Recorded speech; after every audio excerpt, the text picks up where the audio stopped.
Now, the next of these perfections is a very important one. It's the perfection of patience. And this is the antidote to anger. This is again a huge subject, and I can only skim the surface. But I think we can all appreciate that our daily life, our family life, our workplace, and so forth are a wonderful field for practicing patience. Even just driving, although of course your roads are very well disciplined. Come to India.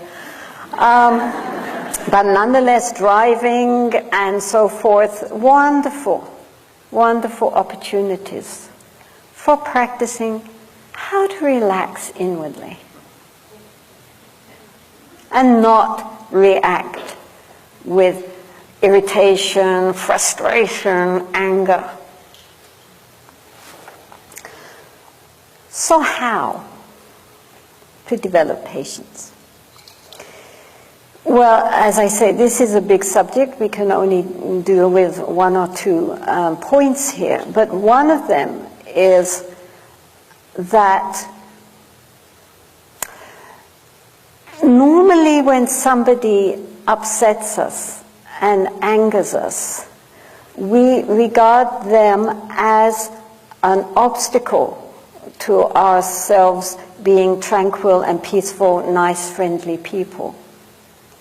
I would be fine if it wasn't for my awful neighbor, or my dreadful boss, or my wife, or my husband, or whoever, you know. It's their problem. They are the ones which create all my difficulties, so I have a right to be angry. So in the development of patience, we recognize this is a very, very important spiritual quality. Not to react with anger in the face of something which we regard as being antagonistic.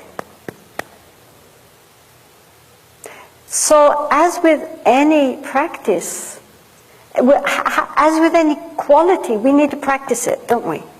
You know?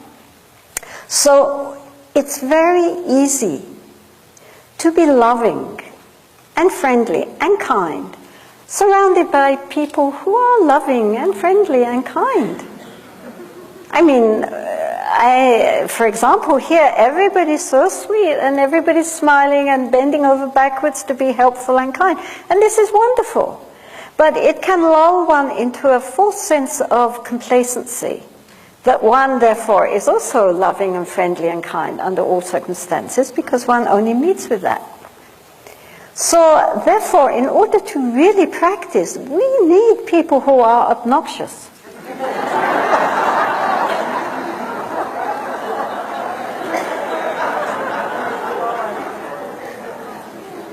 I'm serious. Shantideva, a great 8th century Pandit in India, he said that therefore we should regard our antagonist, our enemy, as our greatest spiritual friend.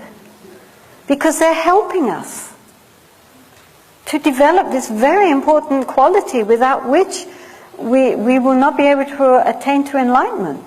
So instead of thinking that this person is a problem for us, we should be grateful. And so when somebody is very difficult for us and creates a lot of problems for us, instead of getting all riled up and angry and upset about it, we can think, oh, thank you. Oh, you're so awful. That's great. Now I can really practice. Without you, what would I have done?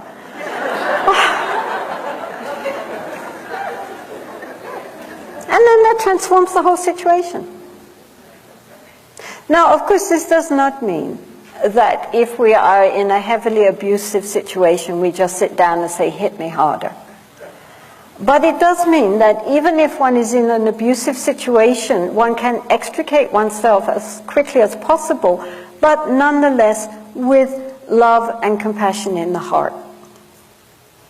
The Buddha said that hatred does not cease with hatred, hatred ceases with non-hatred, in other words, with love.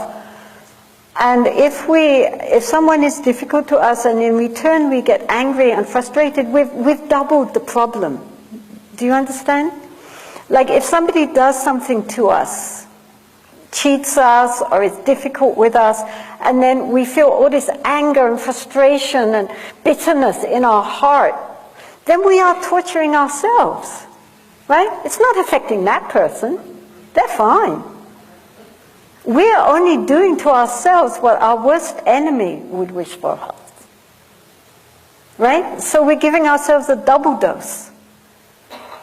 Whereas if we take that and transform it into an opportunity to develop and to go forward, then nothing can harm us. It's part of our spiritual development.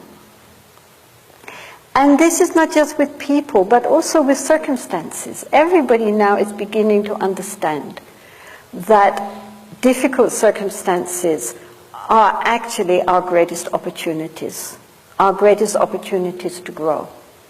This doesn't mean that we have to manufacture difficulties and obnoxious people. Sit there, they will come.